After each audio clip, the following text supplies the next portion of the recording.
Hello student, I hope you all are fine and doing well. So student, today again we will continue the third chapter of civics state government. So in last week we have done about state legislature. Okay, in a state legislature we have done legislative assembly, legislative council, then and composition and power, and after that even we have done about governor. Okay, so today we will start with the chief minister. Yes, as we know that chief minister is a real head of the state. Okay, so work of a chief minister and prime minister is same, but there is only one difference is that chief minister work at state level and prime minister work at a center level. So let's start. The chief minister perform more or less same function in a state as the performed by the prime minister at a center level. So in general election, the party who won the majority, the governor invite the leader of that party to sworn in as a chief minister. Mean the in election the which party get majority means which party just won. Then the leader of that party just take a oath as a chief minister. So function of chief minister, yes, so first is to advise the governor to selection of the council of minister and its size. Next, to preside the cabinet meetings. Next, distribution the portfolio among the ministers means chief minister distribute the department among the ministers like finance, education, right?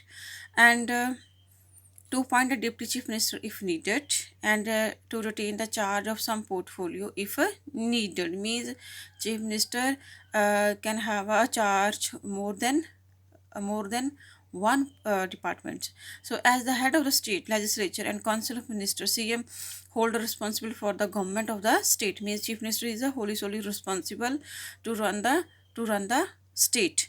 If non-confidence, yes, non-confidence vote only in passed in in a legislative assembly, and the entire minister has to resign.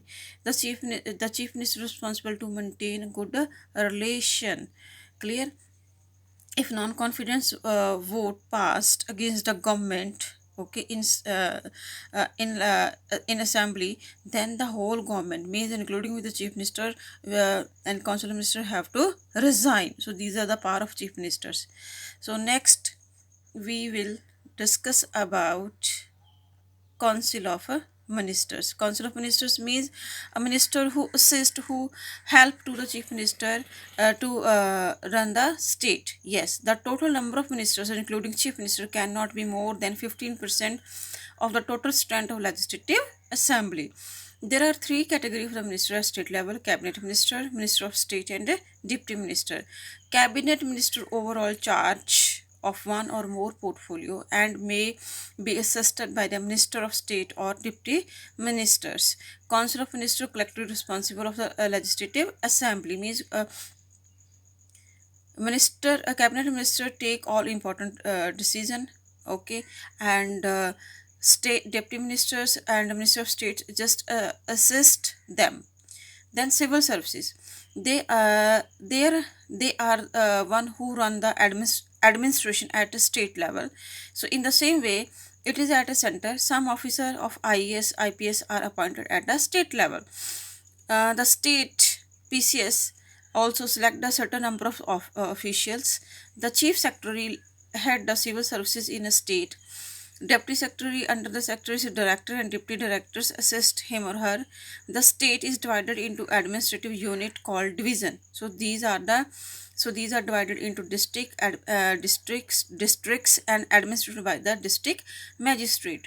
So next we have advocate general. Advocate general means each state had a official called advocate general who gives the advice to executive on legal matter and perform the legal function assisted by the governor.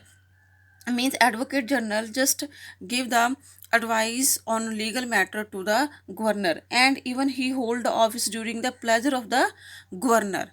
Okay, and further, and he legal function assisted by the governor means he give the advice on the legal matter to the governor. So I hope you understand this concept. Thank you. Have a nice day.